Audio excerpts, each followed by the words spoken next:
Mercredi 15 novembre, Brigitte Macron a accordé un grand entretien à Paris Match. Au cours de cette interview, la première dame s'est notamment épanchée sur sa rencontre avec Emmanuel Macron et leurs différences d'âge. Un couple soudé. C'est en 1992 qu'Emmanuel Macron, alors âgé de 16 ans, fait la rencontre de Brigitte Trogneux, professeure de lettres au lycée de la Providence à Amiens. À cette époque, Brigitte est mariée et mère de 3 enfants. Entre la professeure et l'élève, le coup de foudre est immédiat. Après avoir traversé des moments compliqués, ils finiront par se marier en 2007 au Touquet.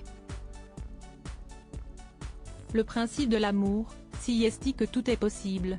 Ça te tombe dessus, si est-il quelque chose qui est plus fort que toi et qui te dépasse, avait notamment confié le président de la République dans l'émission Les Rencontres du Papotin. Et de poursuivre, quand tu es amoureux, tu ne choisis pas, avait-il encore expliqué au cours de cet entretien diffusé sur France 2.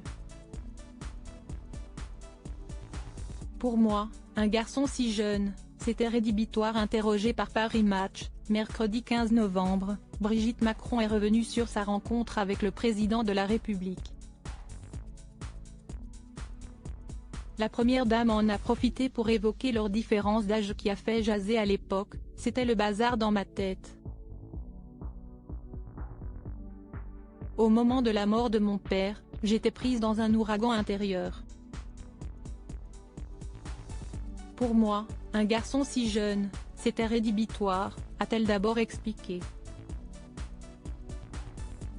Emmanuel devait partir à Paris. Je me suis dit qu'il allait tomber amoureux de quelqu'un de son âge. Ce n'est pas arrivé. De mon côté, je n'ai plus jamais fait de théâtre à la Providence, a-t-elle continué. Durant cette période de chamboulement, Brigitte Macron a tout fait pour préserver ses enfants. Le seul obstacle était mes enfants. J'ai pris du temps pour ne pas saccager leur vie. Ça a duré 10 ans. Le temps de les mettre sur les rails. Vous imaginez ce qu'ils ont entendu. Mais moi, je ne voulais pas passer à côté de ma vie. Je ne sais pas comment mes parents, qui étaient l'exemple de la fidélité, de l'éducation, auraient vécu notre mariage, a-t-elle ajouté.